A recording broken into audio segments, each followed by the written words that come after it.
3 నెలల్లో BJP TDP మధ్య బంధం తెగిపోనుందా? ప్రత్యేక హోదా అందుకు కారణం కాబోతోందా?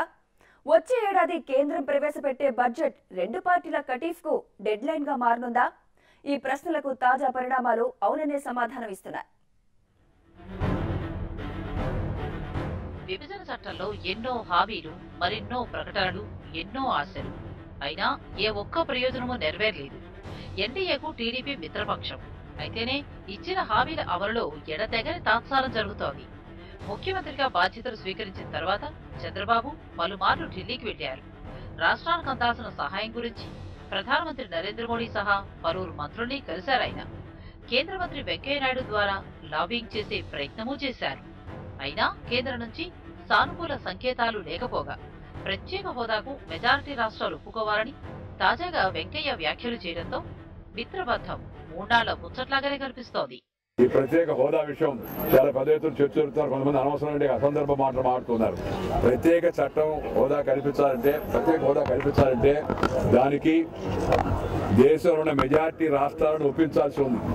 కాంగ్రెస్ ఆ పని చేయలే, పోతా ఒక ప్రకటన చేసిపోయింది అంతే. జాతీయ అభివృద్ధి మండలి ఉంటుంది ఎన్డీసీ, దాంట్లో ఆమోదం కావాలి. దానికి హడావుడిగా ప్రవేశపెట్టి మనం ఎక్కువ మంది వ్యతిరేకిస్తే ఇవాళ వాతావరణం మనం చూస్తున్నాం. ప్రతి రాష్ట్రం మాకు ప్రత్యేక హోదా ఏమని అడుగుతుంది అన్నప్పుడు ఒక రాష్ట్రాన్ని మనం కానీ పెడితే తగిన హోంవర్క్ చేయకుండా దానికి ఆమోదం లభించకపోతే ఎవరేం చేయగలిగేది ఉండదు.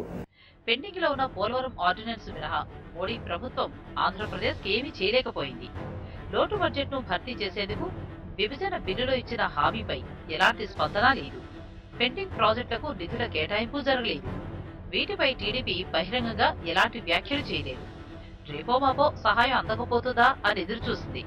వచ్చే కేంద్ర బడ్జెట్ వరకు మిత్రత్వాన్ని కాపాడుకోవాలని రాష్ట్ర విస్తృత ప్రయోజనాల దృష్ట్యా ఏపీ సర్కార్ ఆలోచిస్తోంది. ఈలోపు రాజకీయ నష్టం జరగకుండా జాగ్రత్త పడుతోంది. ఒకవేళ బంధానికి బీటలు వారితే ఆ తర్వాత పరస్పరం విమర్శించుకోవడానికి టీడీపీ, బీజేపీ ఇప్పటి నుంచే తప్పొప్పుల్ని నోట్ చేసుకుంటున్నాయి. ప్రత్యేక హోదాను వచ్చే బడ్జెట్ లో చూపకపోతే దాన్నే ప్రధాన అస్త్రంగా బీజేపీపై ప్రయోగించడానికి టీడీపీ సిద్ధమవుతోంది. రుణమాఫీలోని లోపాలను కార్నర్ చేయడంతో పాటు రాష్ట్ర ఆర్థిక పరిస్థితిపై చంద్రబాబు చేస్తున్న తప్పుల్ని ఫోకస్ చేయడానికి కమలనాథులు రెడీ అవుతున్నారు. అంతర్గతంగా దూరమవుతున్న ఈ రెండు పార్టీలు ఎవరికి వారే రాజకీయంగా బలపడేందుకు ఇప్పటి నుంచే సన్నాహాలు చేస్తున్నాయి. బలహీన వర్గాల సమీకరణతో ఏపీలో బలపడాలని మోడీ దళం చూస్తోంది. ఆ క్రమంలోనే జనవరి 3న విజయవాడ కేంద్రంగా బీసీ మహాసభను పెద్దెత్తున నిర్వహిస్తారనే ప్రచారము జరుగుతోంది. సీనియర్లను, వివిధ వర్గాలకు చెందిన ఔత్సాహికుల్ని టీడీపీ ఆకర్షిస్తోంది. ఇతర పార్టీల నుంచి వచ్చిన వారిని కాదనకుండా చేర్చుకుంటోంది. రాబోయే 3 నెలల్లో కమలం సైకిల్ బంధమేంటో తేలిపోనుంది.